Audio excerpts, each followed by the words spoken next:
ಇತ್ತ ಸಾಂಸ್ಕೃತಿಕ ನಗರಿ ಮೈಸೂರು ಜಿಲ್ಲೆಯಲ್ಲೂ ಕೂಡ ಗ್ಯಾಸ್ ಸಿಲಿಂಡರ್ ಸಮಸ್ಯೆ ಉಲ್ಬಣ ಆಗಿದೆ. ಹೋಟೆಲ್ ಸಿಬ್ಬಂದಿಗೆ ಸಂಬಳ ಕೊಡೋಕಾಗದೆ ಮಾಲೀಕರಂತೂ ಸಂಕಷ್ಟದಲ್ಲಿ ತೊಡಗಿದ್ದಾರೆ.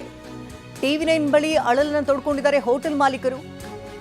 ಯುಗಾದಿ ಹಬ್ಬಕ್ಕೆ ಸಿಬ್ಬಂದಿಗೆ ಸಂಬಳ ಕೊಡೋಕಾಗ್ತಿಲ್ಲ, ನಮಗೆ ಹಬ್ಬಕ್ಕೆ ಅಡ್ವಾನ್ಸ್ ಅನ್ನ ಕೇಳ್ತಿದ್ದಾರೆ, ಹೇಗೆ ಕೊಡೋದು ಅಂತ ಕೇಳ್ತಿದ್ದಾರೆ. ವೆರೈಟಿ ದೋಸೆಗೆ ನಮ್ಮ ಹೋಟೆಲ್ ಫೇಮಸ್ ಇತ್ತು, ಈಗ ವೆರೈಟಿ ದೋಸೆ ಮಾಡೋದಕ್ಕೆ ಸಾಧ್ಯ ಆಗ್ತಾ ಇಲ್ಲ. ಇದರಿಂದಾಗಿ ಗ್ರಾಹಕರು ಕೂಡ ಹೋಟೆಲ್ ಕಡೆ ಮುಖ ಮಾಡ್ತಿಲ್ಲ. ಹೋಟೆಲ್ ಮುಚ್ಚಬೇಕಾ ತೆಗಿಬೇಕಾ ಗೊಂದಲದಲ್ಲೇ ಇದ್ದೇವೆ ಅಂತ ಭಾವುಕರಾಗಿ ಹೋಟೆಲ್ ಮಾಲೀಕರಾದಂಥ ರಾಜೇಶ್ವರಿ ಮಾತನಾಡಿದ್ದಾರೆ. ಅಲ್ಲಿಂದ ಪ್ರತ್ಯಕ್ಷ ವರದಿಯನ್ನು ಕೊಟ್ಟಿದ್ದಾರೆ ನಮ್ಮ ಪ್ರತಿನಿಧಿ ರಾಮ್. ನೋಡೋಣ.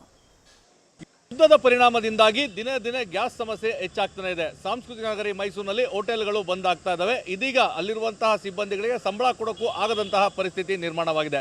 ನಾನೀಗ ಮೈಸೂರಿನ ಕುವೆಂಪು ನಗರದ ದೋಸಾ ಪಾಯಿಂಟ್ ಹೋಟೆಲ್ನಲ್ಲಿದ್ದೇನೆ. ನೀವು ನೋಡ್ತಾ ಇರ್ಬೋದು, ಪ್ರತಿದಿನ ಬೆಳ್ಳಂಬೆಳಗ್ಗೆ ದೋಸಾ ಪಾಯಿಂಟ್ ಹೋಟೆಲ್ನಲ್ಲಿ ನೂರಾರು ಸಂಖ್ಯೆಯಲ್ಲಿ ಗ್ರಾಹಕರು ಇರ್ತಾ ಇದ್ರು.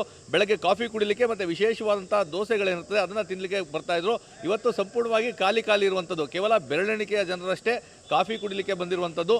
ತಿಂಡಿಯಕ್ಕಂತೂ ಯಾರು ಕೇಳೋದೇ ಬೇಡ, ಆ ರೀತಿಯಾದಂತಹ ಪರಿಸ್ಥಿತಿ ಇದೆ. ಯಾಕಂದರೆ ಹೋಟೆಲ್ಗಳಲ್ಲಿ ಈಗ ಅರ್ಧಕ್ಕರ್ಧದಷ್ಟು ಮೆನುವನ್ನು ಮಾಡಲಿಕ್ಕೆ ಸಾಧ್ಯವಾಗ್ತಾ ಇಲ್ಲ. ಈ ಹಿಂದೆ ಎಲ್ಲ 15ರಿಂದ 20 ವೆರೈಟಿಯ ಆಹಾರ ಪದಾರ್ಥಗಳು ಸಿಗ್ತಾ ಇತ್ತು.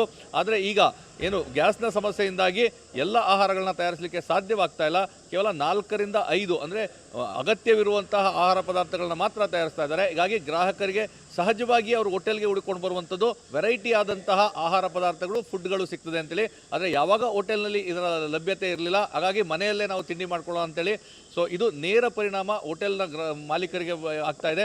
ಯಾಕಂದರೆ ಹೋಟೆಲ್ ಮಾಲೀಕರಿಗೆ ಹೋಟೆಲನ್ನು ತೆರಿಬೇಕಾ ಬೇಡವಾ ಅನ್ನೋ ಒಂದು ಗೊಂದಲದಿದ್ದಾರೆ. ಇಷ್ಟು ದಿನ ಕಾಲ ಎಲ್ಲೋ ಒಂದು ಕಡೆ ಸರಿ ಆಗ್ಬೋದು, ಗ್ಯಾಸ್ ಸಿಲಿಂಡರ್ ಸಿಗ್ತದೆ, ಮತ್ತೆ ಮೊದಲಿನಂತೆ ಆಗ್ತದೆ ಅನ್ನೋ ಒಂದು ವಿಶ್ವಾಸದಲ್ಲಿದ್ದರು. ಆದರೆ ದಿನ ಕಳೆದಂತೆ ಪರಿಸ್ಥಿತಿ ಮಿತಿಮೀರಿ ಹೋಗ್ತಾ ಇದೆ. ಈ ಹಿಂದೆ ಹೆಚ್ಚಿನ ಹಣವನ್ನು ಕೊಟ್ಟು ಆ ಗ್ಯಾಸ್ ಸಿಲಿಂಡರ್ ತರುವಂಥ ಕೆಲಸ ಆಗ್ತಾ ಇತ್ತು. ಈಗ ಹಣವನ್ನು ಹೆಚ್ಚಾಗಿ ಕೊಡ್ತೇನೆ ಅಂತ ಹೇಳಿದ್ರು ಸಹ ಗ್ಯಾಸ್ ಸಿಲಿಂಡರ್ಗಳು ಲಭ್ಯವಾಗಿಲ್ಲ. ಈ ಪರಿಸ್ಥಿತಿಯಲ್ಲಿ ಮುಂದೆ ಯಾವ ರೀತಿ ಹೋಗಬೇಕು ಅಂತೇಳಿ ಎಲ್ಲರೂ ಸಹ ಸಾಕಷ್ಟು ಗೊಂದಲದಿದ್ದಾರೆ. ಈ ಬಗ್ಗೆ ಮಾತಾಡಲಿಕ್ಕೆ ದೋಸಾ ಪಾಯಿಂಟ್ನ ಹೋಟೆಲ್ ಮಾಲೀಕರಾದಂಥ ರಾಜೇಶ್ವರಿ ಅವರು ನಮ್ಮ ಜೊತೆಗಿದ್ದಾರೆ.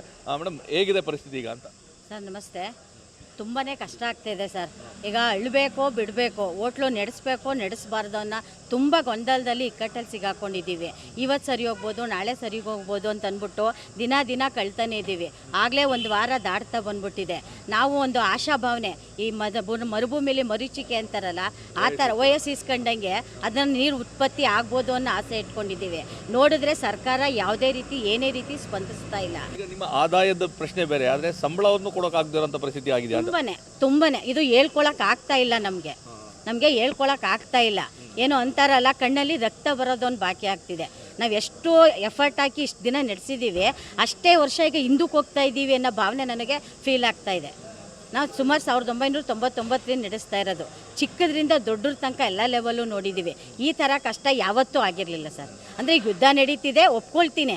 ಅಂದರೆ ಯಾವುದಾದ್ರು ಸ್ವಲ್ಪ ಒಂದು ಏನು ಅಂತಾರಂದು ಆಶಾ ಕಿರಣ ಅಷ್ಟೂ ನಮಗೆ ಇಲ್ಲಿ ಆಗ್ತಾ ಇಲ್ಲ ಸರ್ಕಾರದಿಂದ.